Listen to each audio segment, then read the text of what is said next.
Again, I call this the pass. We're going to give you a pass to go back in time and just tell yourself something at that place, that first 60 days you were there. Again, you knew it all. You had lived 9 years there, but there must have been something you'd tell yourself as a new leader.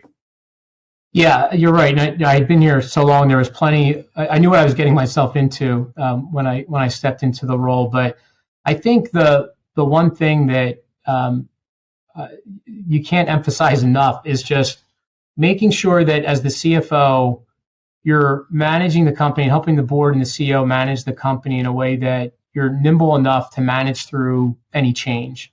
And so it was, late 2018 when I was appointed to CFO, and we were just a year or so away from a pandemic that was really going to turn everything on its side for some period of time. We had no idea what we were about to go through. That was sort of followed by geopolitical events, rising interest rates, currency volatility. There's been so many things we've had to go through. Banking, small banking or local bank crisis, and you just have to be prepared to manage the company through that, and always have a plan, a contingency plan of what you're going to do if things don't play out the way you expect. Most companies have an annual planning cycle. They refresh that monthly or at least quarterly. We certainly do that here. But as I go through the annual planning cycle, I'm always thinking about what are the levers I can pull if things don't play out the way that I expect, right? And you tend to think about that in terms of what can go wrong. But then you also have to think about, well, where would I redirect investment if things are tracking better than I would expect? And so it's important to have that sort of collaboration across the management team, obviously the CEO, CFO working very closely together with the board. But I don't think there's, anybody could have told me that in strong enough terms when I first took the job, given what we were about to go through over the next couple of years. It's just been, obviously a really wild period of time here with all the different things that we've had to manage through. I think the other thing, in terms of growth and being able to manage in the role would be building out my CFO network.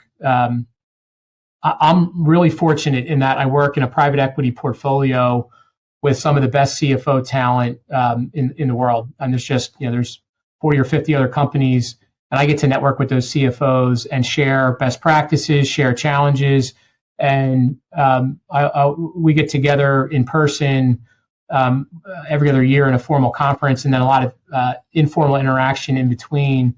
And it's always time well spent to hear what others are going through. And I think in my first probably 60, 90 days in the role, I didn't have that. CFO job can be kind of a lonely job, and you're trying to demonstrate value and show that you're capable of doing the role, improve yourself. And I think I probably would have benefited from chatting with some others and hearing about the challenges and realizing that, hey, you're not the only one going through that problem. Right? Others have gone through it as well. Others have solutions or similar problems that they've been able to solve. And so that's something that I counsel others who are new in their roles, in CFO roles that I meet, to continue to build out that network, because it can really be helpful as you manage through different situations. We are up to our final question, where we'll ask you to look forward finally the coming 12 months. We want to know what your priorities are as a CFO for that period. What would those be? Yeah, so we're finishing the largest integration in the company's history. It's been an intense year in 2023 doing that. We're at the tail end of that work, and our team's done a fantastic job getting through that and really positioning us for success in 2024.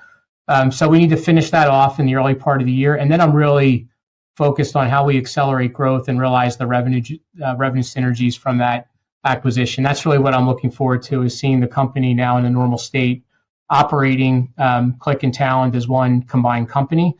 And really continuing to delight our customers in terms of the products and the offerings that we're bringing to market.